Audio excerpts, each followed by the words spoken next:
I have a stomping ground. It's where I live, where I work, where I go to enjoy things, meet people, and welcome others who think they might like this area. So come along and let me show you how big and wonderful this stomping ground is. Here's a map of my stomping ground, or what I refer to as the greater Charlottesville area of Central Virginia. It's not all of what some might say is Central Virginia, and it covers more than Charlottesville proper, but it's the part of the world I call my sandbox, where I spend most of my time and live this great life I have. So let's take a look. Here's a map of the city of Charlottesville, whose population as of 2020 was a little over 46,000. The major routes are Interstate 64, which goes east-west, U.S. Route 29, which goes north-south, and U.S. Route 250, which parallels Interstate 64. Now let's get into Charlottesville itself. It abounds with parks. The larger ones are scattered throughout the city, and there are many neighborhood parks as well. There are several theaters in the city showing everything from Hollywood blockbusters to obscure indie films. There is the downtown mall, set up for foot traffic and providing dining and shopping in a retail setting. It's anchored on one end by the outdoor amphitheater, which is home to Fridays After 5, and that's a venue for live acts. I'm not going to cover every sort of entertainment. Let's just say that Charlottesville has its share of delights. The restaurant scene is a lively one, as there are so many great choices and varieties of cuisine, both continental and ethnic. Everything from food trucks to high-end French cuisine can be found throughout the city, from West Main Street to the downtown mall. If you enjoy college sports, there's plenty to take in. I've been to a few University of Virginia sporting events, such as football, basketball, baseball, and lacrosse. Parking can be an issue, so it pays to plan ahead. The only times I've seen traffic backed up on Interstate 64 are game days. Traffic is typical for a small city. While it can get busy during the usual times, with stop and go during the afternoon rush hour, there are always alternate routes for getting from place to place. Of course, some of my past driving experiences were in places like New York City, Boston, Los Angeles, and Washington, D.C., so to me, it's all relative. If you want to live in the city and can't afford it, you could almost do without a car. Almost.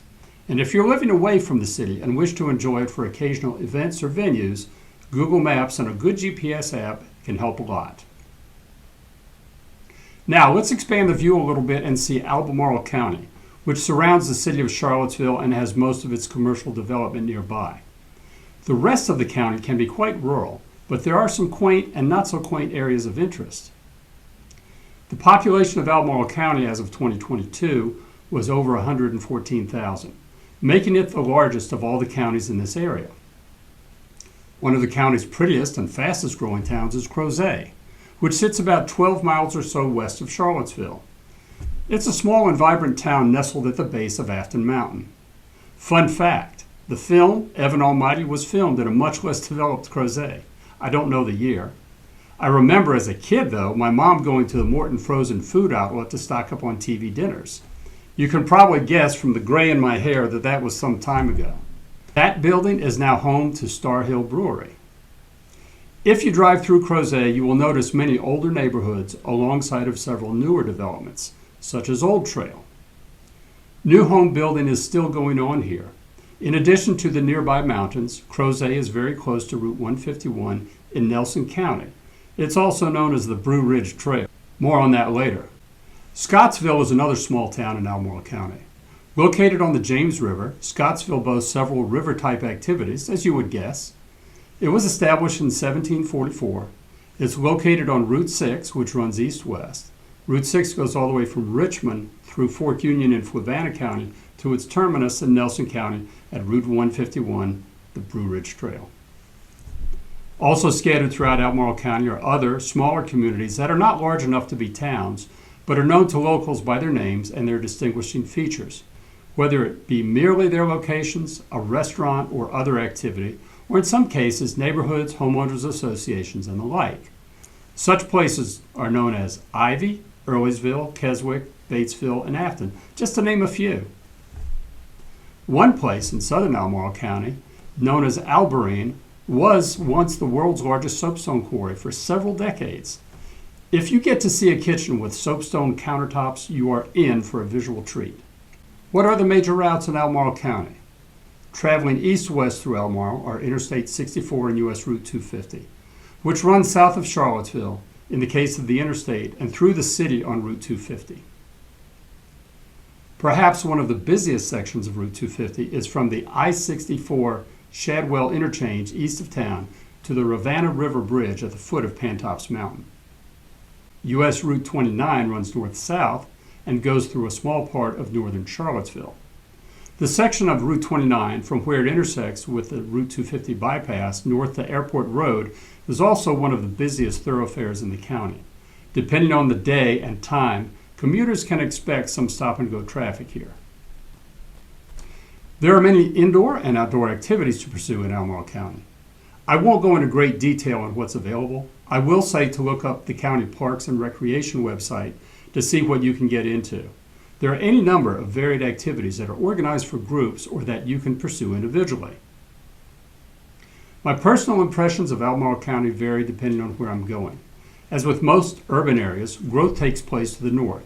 So in this case, there is a lot of commercial and residential development along Route 29 North as far as Ruckersville in Greene County. Also, Charlottesville Airport is situated north of the city, as are the U.S. National Ground Intelligence Center and the Defense Intelligence Agency, two large employers whose people create a lot of residential demand along that northern corridor. As you would expect, there are many retail and other commercial outlets along this section of Route 29. Contrast that with Route 29 south of town, where things get very rural very fast.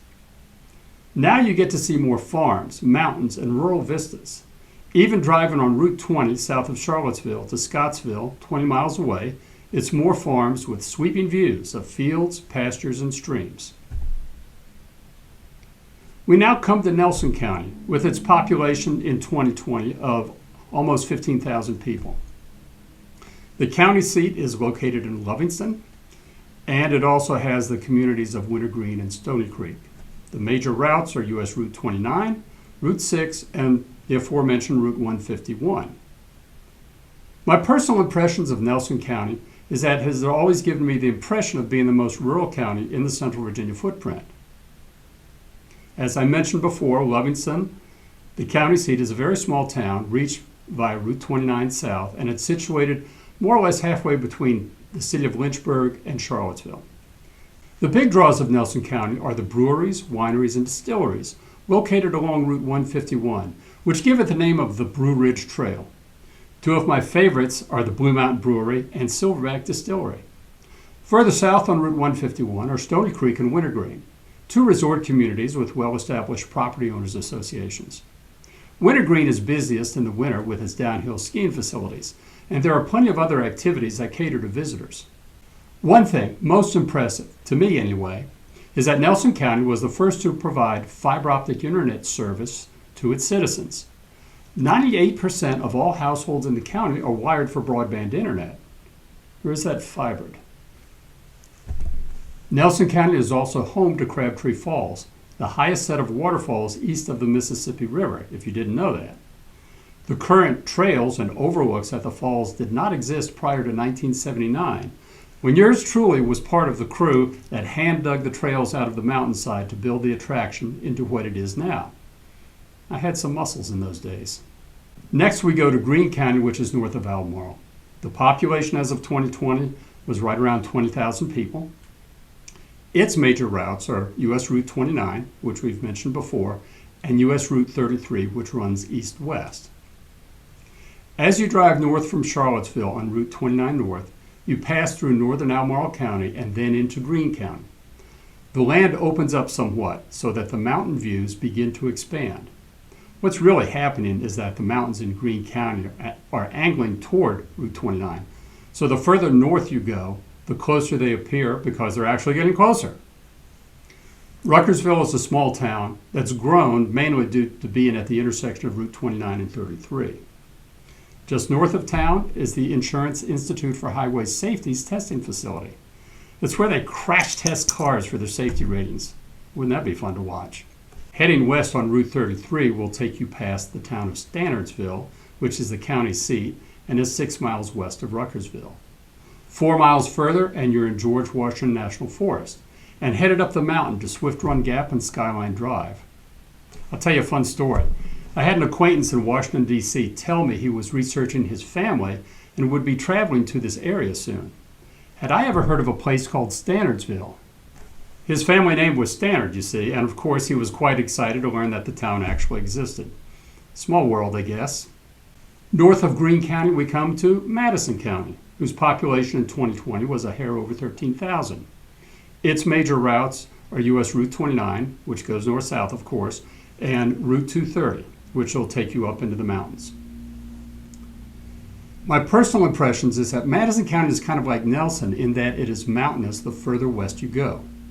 Back in the 1920s, Madison County lost about 20% of its land to the creation of Shenandoah National Park, yet it never got, nor does it now have, a drivable entrance to the park. There's not a lot of development in Madison County, which to me adds to its charm. It is home, though, to Yoder's Market, which has a small animal farm. It's a bit of a niche store and caters somewhat to the homesteader, as well as having a variety of small farm animals. It falls just short of being a zoo. One of the absolute best Blue Ridge Mountain views, in my opinion, is from Hebron Valley Road, just north of the town of Madison. You're driving through this winding country road through the woods when all of a sudden you emerge from the trees, and there it is. A great destination, if you're into hiking, is Old Rag Mountain, located on the Appalachian Trail. Well worth the hike. Near the top, it emerges above the tree line, and the views are spectacular in all directions. So let's go east from Madison County, where we find Orange County. As of 2020, the population was almost 38,000 people. The major routes in Orange are Route 20, which go east-west, Route 15, which goes north-south, U.S. Route 33, again east-west, and then Route 3 on the far eastern edge of the county, which runs east-west, and will take you into Fredericksburg. What can I say about the county I've lived in for over 55 years? It's rural. It has rolling hills. It has many farms that grow many products, from livestock to hay to fruits and vegetables. Did you know that one of Virginia's license plates has a picture of an Orange County farm on it?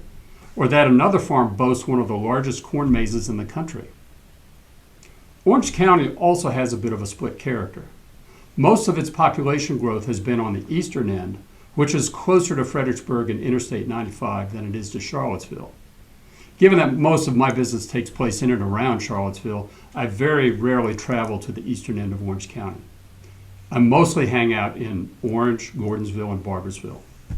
They're small towns, yet rich in Virginia history, and the residents take some pride in that. Orange County is the location of the estate of Montpelier, President James Madison's home. Orange County was also the birthplace of Zachary Taylor, yet another U.S. president. Also, as a nod to the history of industrial growth in the U.S., the community of Somerset hosts its annual Steam and Gas Pasture Party every September, where you can see, hear, and smell all manner of steam-driven tractors and stationary engines dating back to the mid-1800s. It's a 3-day festival and worth taking in at least once if you're ever here. Now, south of Orange County, we come into Louisa County, which had a population in 2020 of a little bit more, just a hair over 38,000 people. Its towns are Louisa, which is the county seat, and Mineral, which is east of Louisa by about 5 miles. There's also Zion Crossroads, which is not a town yet, but a developing community at the intersection of U.S. Route 15 and Interstate 64. It's home to Spring Creek, a gated homeowners association. It also has an apartment complex, a hotel, restaurants, and retail shopping outlets. Also, Louisa County is home to Lake Anna, which was created in the late 1960s, early 1970s to cool the North Anna nuclear power station. Major routes include U.S. Route 33, Route 22, U.S. Route 522, Interstate 64, Route 208, U.S. Route 15, and U.S. Route 250. Similar to the population of Orange County and the types of farms found there, Louisa still differs in several ways. First, as I mentioned before, it's home to Lake Anna, some 22 miles long, of which the original intended function was to provide water cooling for the North Anna Nuclear Power Station. Now, Lake Anna shares shoreline with Orange and Spotsylvania counties as well. However, the bulk of the lake is in Louisa County. With the conversion of family farms to residential developments, property values have grown steadily in Louisa County since the lake filled in the early 1970s. The county also receives good tax revenue from Dominion Energy, owner of the power station. For those who worry about nuke power and catastrophic events, know this. North Anna Power Station survived the 2011 earthquake that was double the magnitude for which the station was designed to withstand. After being shut down for damage inspections and other tests, the station was brought back online shortly afterward. This brings us to the last county I want to cover in this video, and that's Fluvanna County. It is close to Louisa County, a little bit south of that, and its population as of 2020 was a little over 27,000 people. It is home to Lake Monticello, which is a gated community of almost 4,500 housing units, and it's governed by the Lake Monticello Property Owners Association. Lake Monticello comprises some 40% of the county's entire population. Rounding out where people live, we have the town of Palmyra, which is the county seat, and the town of Fort Union, which is home to the Fort Union Military Academy. This is an all-male private school that goes from grade 9 to 12. Major routes through the county are US Route 15, Route 6, and Route 53, which will go from Route 53 will go from Lake Monticello into Charlottesville. My personal impressions of Fluvanna County: it works to maintain its rural character. With the exception of Lake Monticello, which began as a development in the late 1970s and early 1980s, Fluvanna County uses cluster development, where a large portion of its development's acreage is set aside as undeveloped space. Thus, you will see small developments surrounded by large open or wooded spaces. Homes in Lake Monticello are reasonably priced when compared to Charlottesville or Albemarle, and the commute time into the city is also reasonable at 30 to 40 minutes. HOA dues average out to around $125 a month. One sticky point with the residents, though, is the cost of water, which is provided by Aqua of Virginia, a private corporation. It, too, can run $100 to $150 a month. The rest of the county is rural, with a mix of farms interspersed with small lot residential homes. So there you have it, a very thumbnail overview of my patch of paradise. In terms of lifestyle, it's quite diverse, so unless you're seeking the big city environment and all that has to offer, I like to think there's something here for most anyone at any age. Let me know your thoughts. I plan to dive deeper into these locations and what they have to offer in future videos. So if there's one area or another you'd like to learn more about, please leave a comment and let me know. Until next time, thanks for watching this far, and stay tuned for future installments about living in Charlottesville.